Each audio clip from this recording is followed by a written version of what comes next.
Let's try Cinnabon. So recently তারা তাদের outlet open করেছে বাংলাদেশে গুলশান 2-এ। আমি যেহেতু বাহিরের দেশেও সিনাবান ট্রাই করেছি, তো এবার আমি চেষ্টা করছি আপনাদেরকে অথেন্টিক একটি রিভিউ দেওয়ার। They organize their outlet so nicely. There are lots of flavor, which is chocoban, cinnamon or caramel bun. There have a section যেখানে আপনারা লাইভ কিভাবে তারা সিনাবান তৈরি করছে সেটা দেখতে পারবেন। তারা অ্যাসর্টেড টেকওয়ে বক্সে সার্ভ করে থাকে, which is so good.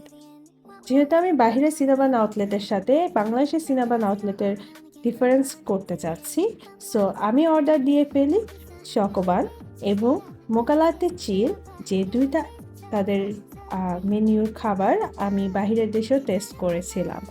তারা খুব কম সময়ে খাবার সার্ভ করে দেয়।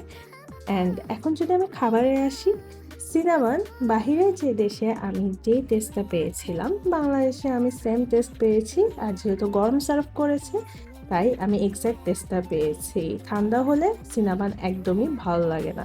সো আমি আপনাদেরকে সাজেস্ট করব গরম গরম থাকতেই আপনারা খাবেন। ঠান্ডা হয়ে গেলে সিনাবানের টেস্টটা পুরোই ভিন্ন হয়ে যায়, একদমই মজা লাগে না। এখন যদি মোকালাতের কথা বলি, আমার কাছে এই আইটেমটার এক্সপেকটেশন অনেক হাই ছিল, কারণ আমি বাহিরের দেশে এটা বেশি খেতাম, কিন্তু এক্সপেকটেশন অনুযায়ী সেটা ম্যাচ করেনি। আমার কাছে কয়েক ডিফারেন্স লেগেছে। আমি আমার পার্সোনাল অপিনিয়ন দিলাম, আপনাদের কেমন লেগেছিল অবশ্যই আমার কমেন্টসে জানাবেন। ভালো থাকবেন, আল্লাহ হাফেজ।